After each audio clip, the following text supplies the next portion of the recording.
Devant le Grand Aurora Hotel, où les illuminations de Noël brillaient dans le ciel d'hiver et où des tapis rouges s'étendaient jusqu'aux portes étincelantes, des centaines de caméras étaient braquées sur l'entrée. C'est alors que Vivian Hartman s'est figée. Un craquement sec déchira l'air froid. Sa robe de soirée cintrée s'était déchirée à la taille, exposée sous les lustres en cristal. Vivian resta paralysée, les larmes ruisselant sur son visage tandis que la foule murmurait et la montrait du doigt. Puis un inconnu s'avança.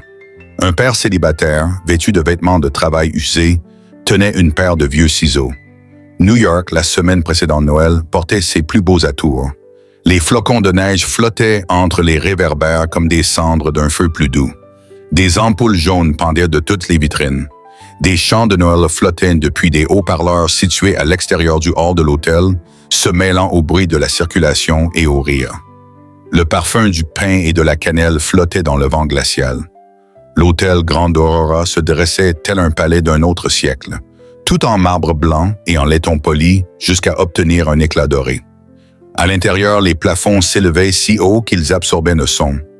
Des lustres en cristal pendaient comme des feux d'artifice figés, captant et multipliant chaque rayon de lumière. Un tapis rouge était déroulé depuis les marches de pierre jusqu'aux portes tournantes.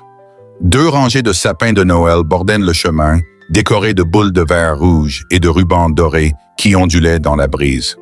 Ce soir avait lieu le gala de Noël Hartman, le plus important événement de collecte de fonds de l'année pour le Children's Heart Christmas Fund, qui finance des opérations cardiaques et des bourses d'études pour des enfants dont les familles n'ont rien d'autre. Tous ceux qui comptaient étaient venus, journalistes de mode, donateurs politiques, célébrités qui souriaient aux photographes et signaient des chèques pour apaiser leur conscience. Toute la soirée se déroulait sur le fil du rasoir, entre réputation et argent. Dans le monde des très riches, une petite erreur pouvait se transformer en scandale. Un simple faux pas pouvait être photographié, déformé et partagé jusqu'à ce qu'il détruise tout. La loi non écrite était brutale et simple. Être parfait ou disparaître. Vivian Hartman avait 34 ans et était directrice générale de Hartman Luxe, un empire de la mode et du luxe présent sur 3 continents. Son image publique était sculptée dans la glace et polie jusqu'à briller comme un miroir. Froide, précise, tranchante, intouchable. Elle apparaissait toujours comme une statue de verre. Ses cheveux étaient toujours parfaits. Son sourire était mesuré. Ses vêtements coûtaient plus cher que ce que la plupart des gens gagnaient en un mois. Tout devait être impeccable, car la moindre imperfection donnait des munitions à ses ennemis. Ce soir, la pression lui donnait l'impression d'avoir une main qui lui serrait la gorge. Le conseil d'administration la harcelait comme des requins depuis la baisse des bénéfices du trimestre précédent. Un accord de partenariat avec une maison de couture européenne devait être annoncé sur scène ce soir. S'il échouait, s'il elle montrait des signes de faiblesse, le conseil d'administration l'écarterait. Les médias attendaient comme des vautours un moment de faiblesse, une faille qu'ils pourraient transformer en gros titres. Au fond d'elle-même, sous ses robes sur mesure et ses sourires contrôlés, Vivian dissimulait une peur qu'elle n'exprimait jamais à voix haute. Elle détestait se sentir impuissante, surtout devant une foule. Son enfance lui avait appris que l'amour ne venait qu'en cas de réussite. L'échec signifiait être seul. Quelque part dans les couloirs du fond du Grand Aurora, loin des lumières et du champagne, Ethan Walker vérifiait une guirlande lumineuse sur l'un des sapins de Noël près d'une entrée de service. Il avait 36 ans, était mince et robuste, avec des yeux calmes qui portaient l'ombre d'une vieille tristesse. Ses vêtements étaient simples, du genre de ceux que portaient les hommes lorsqu'ils travaillaient de leurs mains par temps froid, une couche thermique sous une veste en toile usée, des bottes de travail avec des lastes neuves sur du cuir fatigué. Ethan cumulait plusieurs emplois à temps partiel pendant les fêtes de fin d'année, car aucun emploi n'était suffisamment rémunérateur. Travaux d'entretien pour des événements de ce type, aide aux équipes techniques, parfois réparation de costumes si l'équipe costumière avait besoin de main-d'œuvre qualifiée. Ce soir-là, il portait une petite trousse à outils dans la poche de sa veste. À l'intérieur se trouvait une paire de vieux ciseaux, usés mais soigneusement entretenus. Ils avaient appartenu à quelqu'un qui l'aimait. Il les emportait partout avec lui. Une habitude qui était devenue une sorte de prière. Il avait accepté ce service ce soir-là parce qu'il avait désespérément besoin d'argent, des cadeaux de Noël pour sa fille, des frais de scolarité impayés depuis 2 semaines. La voisine qui gardait habituellement Lily avait annulé au dernier moment. Ethan avait dû supplier un autre voisin de le remplacer pendant 2 heures supplémentaires. Cela signifiait qu'il devait travailler vite, tout finir et éviter les ennuis. Aucune complication. Terminer son travail et rentrer à la maison avant que Lily ne commence à s'inquiéter. Ce que personne au gala ne savait, ce qu'Ethan gardait enfoui comme une cicatrice, c'est qu'il avait autrefois été talentueux. Il avait jadis compris les tissus et les coutures, comme les musiciens comprennent les notes. Il pouvait regarder un morceau de tissu et entendre ce dont il avait besoin. Mais cette vie s'était terminée il y a des années, rangée comme de vieux plans dans un tiroir. De retour dans son petit appartement de l'autre côté de la ville, Lily Walker était assise à la table de la cuisine avec des crayons et du papier. Elle avait 7 ans, était intelligente et sensible, et avait l'habitude de dessiner des robes et de collectionner des bouts de ruban de Noël. Ce soir, une voisine l'observait pendant qu'elle attendait le retour de son père. Lily avait été surexcitée toute la journée. Ils allaient accrocher ensemble l'étoile au sommet de leur petit sapin de Noël, comme ils le faisaient chaque année. C'était la seule tradition que son père n'avait jamais enfreinte. À l'intérieur de la salle de bal de l'hôtel, d'autres personnes vaquaient à leurs propres occupations tout au long de la soirée. Serena Caldwell, responsable des relations publiques chez Hartman Luxe, calculait chaque angle de chaque photographie. Son travail consistait à protéger la marque et à effacer tout ce qui ou quiconque menaçait cette image. Malcolm Grayson, président du conseil d'administration, se tenait près du bar, un verre de whisky à la main et un sourire froid aux lèvres. Il avait du pouvoir et il cherchait toujours un moyen de l'utiliser. Vivian lui barrait le chemin. Il attendait une occasion de l'éliminer. Jasper Knox, le créateur vedette invité en tant qu'invité d'honneur, se faufilait dans la foule comme un requin dans les eaux peu profondes. Arrogant et jaloux, il voulait être sous les projecteurs et contrôler la création de la marque Hartman. Ce soir devait être son moment de gloire. Bianca Hale, styliste principale de l'événement, rôdait près des vestiaires, consultant son téléphone toutes les 30 secondes. Elle était douée dans son travail, mais s'énervait facilement. Si quelque chose tournait mal, elle savait qu'elle serait la première personne qu'on blâmerait. Marcus Reed, chef de la sécurité, se tenait près de l'entrée principale, une oreillette à la main et le dos raide. Il obéissait aux ordres du service des relations publiques et du conseil d'administration. Parfois, il les suivait trop bien. Dehors, une voiture noire s'arrêta le long du trottoir. Vivian était assise sur le siège arrière, fixant son reflet dans la vitre teintée. Elle entendait la voix du maître de cérémonie résonner dans les haut-parleurs près de l'entrée, annonçant l'arrivée des invités. Son nom serait appelé dans moins de 2 minutes. Ce moment allait tout changer. Elle prit une inspiration, puis ouvrit la porte. Le froid la frappa comme une gifle. Elle sortit de la voiture, une main ramassant la traîne de sa robe. Tous les appareils photos se tournèrent vers elle d'un coup, un mur de lumière clignotante. La voix du présentateur s'éleva, appelant son nom comme la première note d'une symphonie. C'est alors que c'est arrivé. Un craquement sec, pas fort mais indubitable. Le genre de chose qui oblige tous les passants à s'arrêter et à se retourner. Vivian sentit le tissu céder à sa taille, juste au niveau de la couture où la robe épousait ses hanches. La déchirure s'ouvrit comme une plaie, exposée sous l'éclat de centaines de flashs d'appareils photo. Elle se figea sur la dernière marche, une main instinctivement portée pour couvrir la déchirure. Mais il était déjà trop tard. Tout le monde avait vu. Les photographes s'approchèrent comme des loups. Les déclencheurs des appareils photo crépitèrent. Des microphones apparurent, tendus vers son visage par des journalistes qui sentaient le sang. Des murmures se répandirent dans la foule, plus vite que le feu. Serena Caldwell pâlit. Elle se pencha vers Marcus Reed et lui chuchota à l'oreille. « Faites-la entrer immédiatement. Bloquez les caméras. » Mais la sécurité hésita.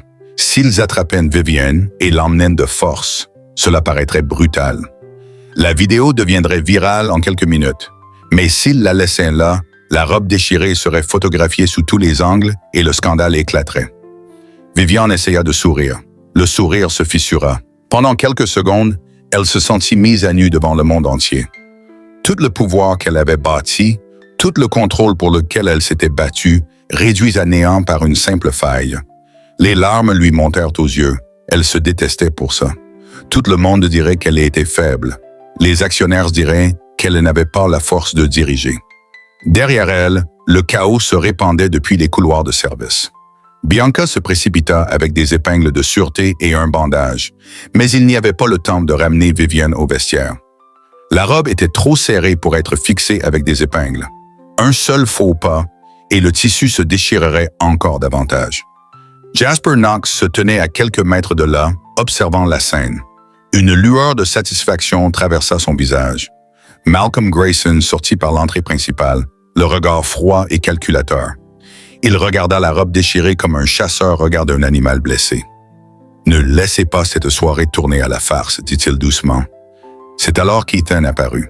Il se trouvait près de l'entrée latérale, en train de vérifier le câblage d'une guirlande lumineuse de Noël, lorsqu'il entendit le bruit. Il jeta un coup d'œil et vit le tissu déchiré, les caméras, la femme figée au centre de tout cela. Quelque chose en lui reconnut de la forme du problème, l'angle de la déchirure, la façon dont le matériau s'était fendu dans le sens du grain. C'était le genre de choses qu'il réparait sans réfléchir. Il avança d'un pas calme et assuré, la main déjà glissée dans la poche de sa veste. « Donnez-moi 2 minutes, dit-il. » Sa voix était calme mais assurée, et il y avait un peu d'espace. Tout le monde s'arrêta. Agents de sécurité, stylistes, photographes. Ils se tournèrent tous pour fixer cet homme vêtu de simples vêtements de travail, tenant une paire de vieux ciseaux. « Qui es-tu » demanda quelqu'un. « Pourquoi as-tu des ciseaux » ajouta une autre voix. Ethan n'argumenta pas. Il n'expliqua rien. Il se contenta de regarder Vivian. Son regard était fixe, sans peur, sans flatterie, juste un regard qui disait « Je peux arranger ça ». Vivian se tenait au bord du précipice. Faire confiance à un inconnu ou se laisser déchirer sous les yeux du monde entier? Elle ravala ses larmes, elle hocha la tête à peine. Serena tenta de s'interposer. Non, il pourrait empirer les choses. Vivian se tourna vers son attaché de presse et lança un regard plus dur que la colère. « Pire que de rester là, dit-elle. » Sa voix était douce mais perçante. Ethan s'adressa à Marcus Reed sans hausser le ton. « Entourez-nous, bloquez les caméras pendant 30 secondes, ne l'éloignez pas. Formez un rempart. » La sécurité hésita, puis se mit en mouvement. Ils se positionnèrent autour de Vivian, utilisant leurs manteaux et leur corps pour créer une barrière temporaire. Ce n'était pas parfait, mais c'était mieux que rien. Ethan s'agenouilla près de la robe déchirée et l'examina comme un chirurgien examine une plaie. Il ne chercha ni à dissimuler la déchirure, ni à la rafistoler maladroitement. Il regarda la direction de la déchirure, la tension du tissu, la couture qui avait lâché. La matière était de la soie satinée, légèrement extensible. S'il essayait de la recoudre, elle ne ferait que s'abîmer davantage. Il prit une décision qui parut insensée à tous les spectateurs. « Je ne vais pas la rapiécer, » dit-il doucement. « Je vais en faire un motif. » Bianca le fixa. « Tu coupes encore. »« Je contrôle, » répondit Ethan. Il ouvrit sa boîte à outils. Les ciseaux étaient petits et anciens, les lames légèrement usées mais tranchantes. Il avait aussi du fil noir, une aiguille, du ruban adhésif double face et des pinces métalliques. Il travaillait vite mais sans précipitation. Il égalisa le bord déchiré, puis pratiqua une fente asymétrique en biais sur la hanche, lui donnant un aspect intentionnel, digne d'un défilé parisien. Bianca le regardait, abasourdi. « Tu aggraves la situation. »« Je vais me l'approprier, » dit doucement Ethan. Vivian sentit sa panique se transformer en autre chose. Cet inconnu lui donnait des instructions. « Regarde droit devant toi, dit-il. » dit-elle, baisse les épaules. Ne regarde pas en bas, elle obéit. Pour la première fois de sa vie, quelqu'un lui donnait des ordres et elle se sentait en sécurité. Elle regarda ses mains, elles étaient rugueuses, marquées de vieilles cicatrices et de callosité. Les mains de quelqu'un qui avait travaillé dur pendant longtemps. Ce n'étaient pas les mains d'un amateur. Ses larmes étaient toujours là, mais elles ne coulaient pas. Ethan termina la dernière couture et recula. Il utilisa une bande de ruban adhésif double face pour fixer la doublure. La robe déchirée s'était transformée en autre chose, une découpe à la technique. En bas des dames, soulignée d'une ligne asymétrique et nette, c'était audacieux, luxueux, travaillé. Il donna un dernier conseil à Vivian. Quand tu marches, ralentis un demi-temps. Laisse le tissu tomber naturellement. Serena comprit la situation et changea immédiatement de tactique. Elle ne pouvait pas le cacher. Il fallait en tirer parti. Elle murmura d'une voix pressante au présentateur. « Disons que c'est une surprise pour Noël. » Les portes s'ouvrirent. Les lumières frappèrent Vivian comme une vague. Les flashs crépitèrent. Mais au lieu de rire, il y eut un silence stupéfait. La robe était saisissante, audacieuse, puissante. Vivian retrouva la reine qui sommeillait en elle. Elle releva le menton. Son regard était perçant, mais au fond d'elle, elle connaissait la vérité. Sans cet homme, elle se serait effondrée. Près de l'entrée latérale, Jasper Knox observait, les yeux plissés. Il connaissait les tissus, il connaissait les structures. Ce n'était pas un hasard. C'était l'œuvre de quelqu'un qui comprenait les vêtements à un niveau que la plupart des créateurs n'atteignaient jamais. La jalousie le submergea. Cette soirée était censée lui appartenir. Ethan n'attendit pas de remerciements. Il jeta un coup d'œil à sa montre. Il devait rentrer auprès de Lily. Il se dirigea vers la sortie de service, mais avant qu'il ne puisse partir, un membre du personnel se précipita vers lui. Monsieur Walker, le générateur de secours près de la scène fait un bruit étrange. Ethan hésita. Il voulait partir. Il devait partir. Mais le devoir le retint. Il hocha la tête et suivit le membre du personnel vers la zone technique. Faire demi-tour l'entraînerait dans une tempête bien plus violente qu'une robe déchirée. À l'intérieur de la salle de bal, Vivian se tenait sur scène sous un imposant sapin de Noël qui touchait presque le plafond. Une chorale d'enfants chantait des cantiques en fond sonore. Elle parlait d'espoir, de seconde chance, de la façon dont même une chose brisée pouvait laisser passer la lumière. Ses paroles sonnaient comme un discours marketing, mais pour elle, elles étaient authentiques. Elle venait de les vivre. Ethan atteignit la salle des générateurs et s'agenouilla près de la machine. Il entendit un léger grincement, comme du métal frottant contre du tissu. Un nœud se forma dans son estomac. Il déplaça une poubelle et découvrit un petit sac en toile dissimulé derrière des caisses de matériel. À l'intérieur se trouvait une fine lame de rasoir dont le tranchant était emmêlé de fibres de tissu et un morceau d'étoffe identique à la robe de Vivian. Un frisson le parcourut. La déchirure n'était pas accidentelle. C'était un sabotage, programmé pour faire un maximum de dégâts sous l'œil des caméras. Il se déplaça silencieusement dans les couloirs du fond, l'esprit en ébullition. Qui avait accès à ces lieux? Qui tirerait profit de l'échec de Vivian ce soir? Qui était assez prêt pour planter la lame? Il continua à avancer silencieusement dans les couloirs, à l'écoute. Près d'un entrepôt, il entendit des voix. L'une d'elles était grave et déterminée. Malcolm Grayson. L'autre était plus jeune, plus sûr d'elle, un membre de l'équipe de Jasper. Ethan saisit des bribes de leur conversation. Du moment qu'elle perd son sang-froid sur le tapis rouge, après ce soir, le vote pour destituer le PDG se déroulera sans accroc. Un faux pas en matière d'image, et c'est tout ce qu'il nous faut. La main d'Ethan se referma sur les ciseaux qu'il avait dans sa poche. Il ne s'agissait pas d'une robe. Il s'agissait de bafouer la dignité de quelqu'un. De retour dans la salle de bal, Vivian souriait et serrait la main des donateurs et des politiciens. Mais ses pensées revenaient sans cesse à l'homme aux ciseaux. « Cet homme qui m'a aidé, où est-il » balbutia Bianca. « Un simple employé des coulisses, je ne connais pas son nom. » Vivian ressentit une étrange attirance. Quelqu'un comme lui ne pouvait pas être une rencontre fortuite. Elle tenta de regarder vers les couloirs de service, mais Serena la retint pour saluer un autre VIP. Un instant, Vivian jeta un coup d'œil à la chorale d'enfants qui chantait près du sapin de Noël. Elle se souvint de son enfance, de ses repas de Noël pris seule avec une nounou, sans personne avec qui accrocher une étoile. Un désir soudain et désespéré la saisit. Ce soir ne pouvait pas se résumer à soigner son image. Elle voulait se sentir à nouveau humaine. Ethan se tenait dans le couloir faiblement éclairé, la preuve à la main. Il n'était qu'un inconnu dans un monde de loups. Mais il savait quelque chose qu'ils ignoraient. Vivian s'éloigna discrètement des tables VIP et se fraya un chemin à travers les couloirs du personnel. Elle trouva Ethan près d'un panneau d'interrupteur électrique, les mains fermes, absorbé par son travail. Elle s'éclaircit la gorge discrètement. Ethan leva les yeux. « J'ai juste fait mon travail. » Le regard de Vivian se posa sur les ciseaux rangés dans sa boîte à outils. Les lames étaient usées, mais soigneusement affûtées. Le manche était rayé. « Ces ciseaux, dit-elle. » Ils ne sont pas neufs, fit Ethan, marquant une pause. Ils appartenaient à ma femme, Emily Walker. Elle cousait des vêtements de Noël pour les enfants du quartier. Il raconta l'histoire par petites phrases calmes. Emily était tombée malade. Il avait tout quitté pour s'occuper d'elle. Après sa mort, il avait enchaîné les petits boulots pour subvenir aux besoins de leur fille. Les ciseaux étaient la seule chose qu'il avait gardée. Vivian sentit quelque chose se briser en elle. Le téléphone d'Ethan vibra. La voix du voisin, inquiète, répondit. « Lily n'arrête pas de demander quand tu seras là pour accrocher l'étoile. » Ethan regarda sa montre. Sa main tremblait légèrement. Il était terrifié à l'idée de ne pas tenir ses promesses à sa fille. Elle était tout ce qui lui restait.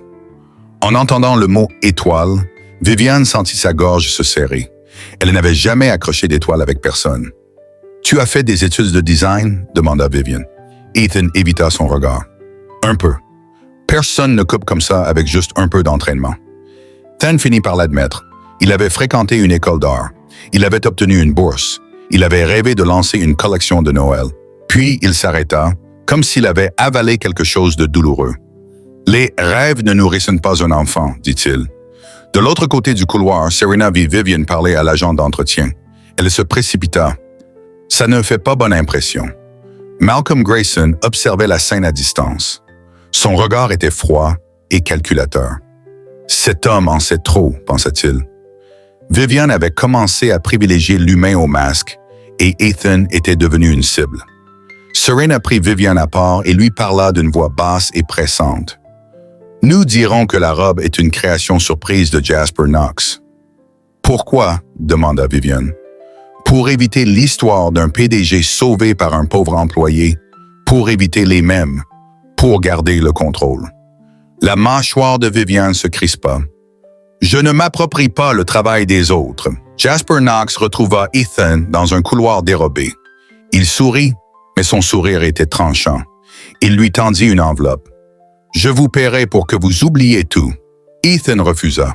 « Je ne vends pas la vérité. » La voix de Jasper baissa. « Tu n'es qu'un employé. Un seul coup de fil à la police et tu perds la garde de ton enfant. » Malcolm Grayson appela Marcus Reed. « Arrêtez cet homme, vérifiez ses papiers d'identité. En cas d'infraction, expulsez-le. » Le plan de Malcolm était simple. Si Ethan parlait de la lame de rasoir et du complot, le gala deviendrait un scandale qui ruinerait toute l'entreprise. Malcolm voulait le contrôle. Soit faire d'Ethan un bouc émissaire, soit le réduire au silence. Ethan tenta de faire parvenir les preuves à Vivian par l'intermédiaire de Bianca. « J'ai quelque chose que le PDG doit voir. » Bianca était terrifiée. Elle craignait de perdre son emploi, d'être sanctionnée par le service de relations publiques. Elle ne répondit pas. Ethan décida de retrouver Vivian lui-même. Mais la sécurité lui barra le chemin. Son téléphone sonna de nouveau. La voix du voisin était tendue. « J'ai une urgence. Puis-je amener Lily à l'hôtel? » Le cœur d'Ethan se serra. Il ne voulait pas que sa fille soit près d'un véritable cirque médiatique, mais il n'avait pas le choix. Et cela donna à Malcolm et Jasper exactement le levier dont ils avaient besoin. Le voisin fit entrer Lily par une porte dérobée, mais les couloirs étaient bondés d'invités. Pendant quelques secondes qui parurent une éternité, Lily resta seule sous les projecteurs et au milieu des voix fortes, serrant contre elle une petite boîte emballée. Elle cherchait son père, tournant la tête à gauche et à droite, les yeux grands ouverts et effrayés. Vivian, absorbée par une conversation avec un donateur, hochait la tête machinalement. Puis elle jeta un coup d'œil dans le couloir et vit une petite fille debout là, un cadeau à la main, frissonnant dans son manteau léger, le regard désespérément tourné vers elle. L'image frappa Vivian comme un coup de poing. Trop réel, trop loin du monde artificiel qu'elle s'était construit. Malcolm vit sa chance. Il fit un geste discret à Marcus Reed.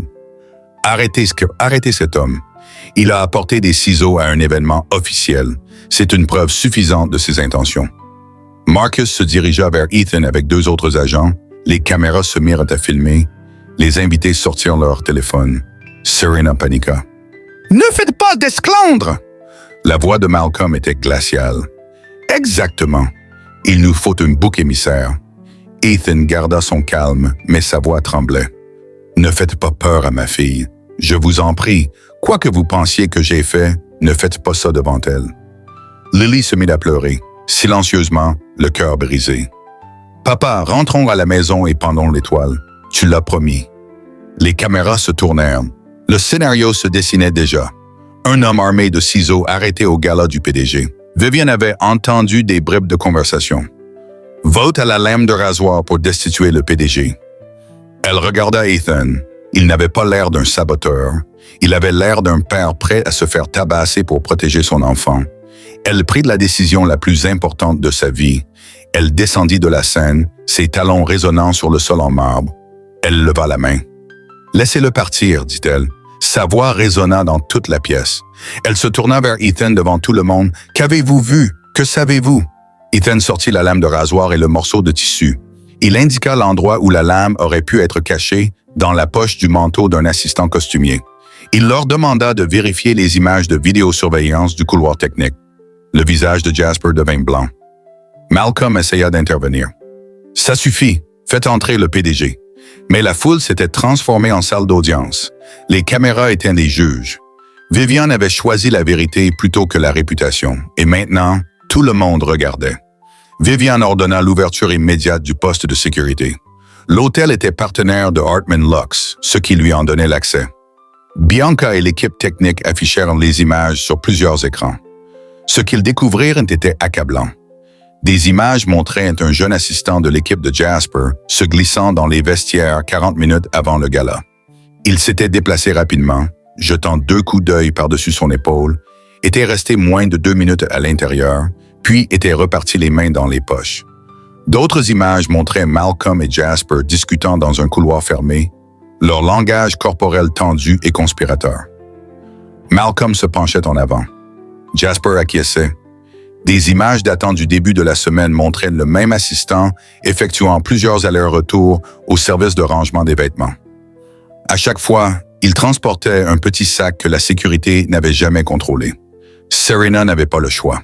Si les relations publiques tentaient de dissimuler cela maintenant, elles brûleraient toutes en flammes. Elle se plaça aux côtés de Vivian. Le masque de Malcolm se fissura lentement. Il ne voulait pas seulement embarrasser Vivian.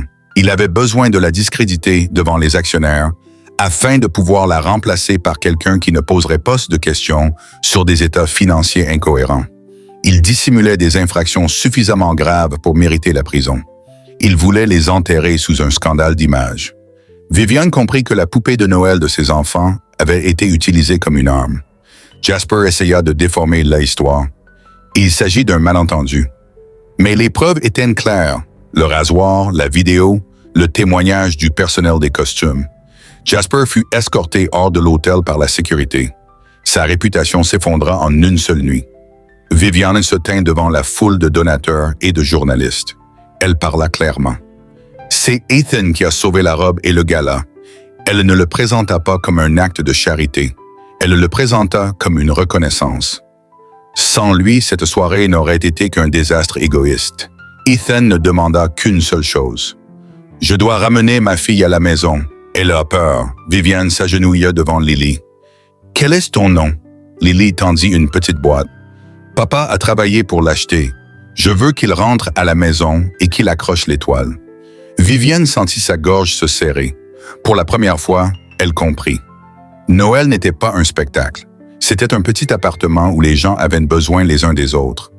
Elle fit une offre, non pas en tant que patronne embauchant de la main-d'œuvre, mais en tant que partenaire. Vous pourriez repenser la collection de Noël pour la fondation. Ethan hésita. Il craignait qu'entrer dans ce monde ne fasse du mal à Lily. Vivian prononça les mots qui changèrent tout. « Je n'ai pas besoin que vous sacrifiez votre fille. Je vous demande de garder ce cœur exactement tel qu'il est. » Les semaines passèrent. Malcolm fit l'objet d'une enquête pour fraude financière. Le conseil d'administration fut restructuré après la démission de 3 de ses membres. Vivian subit une pression médiatique brutale, mais sous différentes formes. Certains saluèrent son courage. D'autres se demandaient pourquoi elle n'avait pas remarqué la corruption plus tôt. Elle dut répondre à des questions difficiles lors des dépositions et des réunions du conseil d'administration. Mais cette fois, elle ne se cacha pas. Elle répondit honnêtement. Elle admit ce qu'elle ignorait. Elle assuma ses responsabilités. Lentement, elle apprit qu'être humain n'était pas synonyme de faiblesse. Serena changea, elle aussi. Elle apprit à raconter des histoires avec vérité plutôt qu'avec manipulation. Elle découvrit que l'authenticité résonnait plus fortement que n'importe quel récit élaboré. Elle commença à travailler sur des campagnes mettant en scène de vraies familles, de vraies difficultés, un véritable espoir. La veille de Noël, Ethan retourna dans son petit appartement.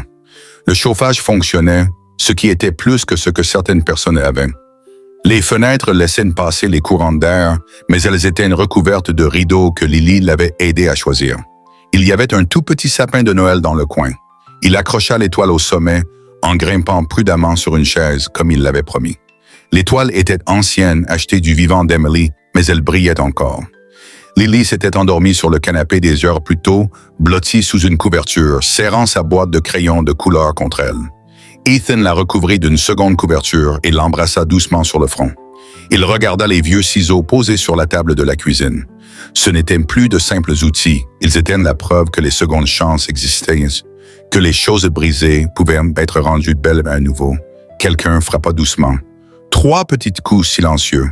Ethan ouvrit la porte et trouva Vivian dans le couloir. Pas de sécurité, pas de caméra, pas d'armure. Juste un épais manteau d'hiver, une écharpe en laine et une boîte en carton dans les bras. Elle paraissait plus jeune, plus authentique. « Puis-je entrer ?» demanda-t-elle doucement. « Je ne veux pas être seule ce soir. J'ai apporté des décorations, juste quelques petites choses qui, je pensais, pourraient être jolies. » À l'intérieur de la boîte se trouvaient de simples décorations, des flocons de neige en bois, des guirlandes de popcorn, des découpages en papier de construction, ainsi qu'une invitation pour Lily, écrite d'une main soignée, à visiter la Fondation pour enfants. Ethan s'écarta. Lily remua mais ne se réveilla pas. Vivian jeta un coup d'œil autour du petit appartement, observant le mobilier dépareillé et les dessins au crayon scotchés sur le réfrigérateur.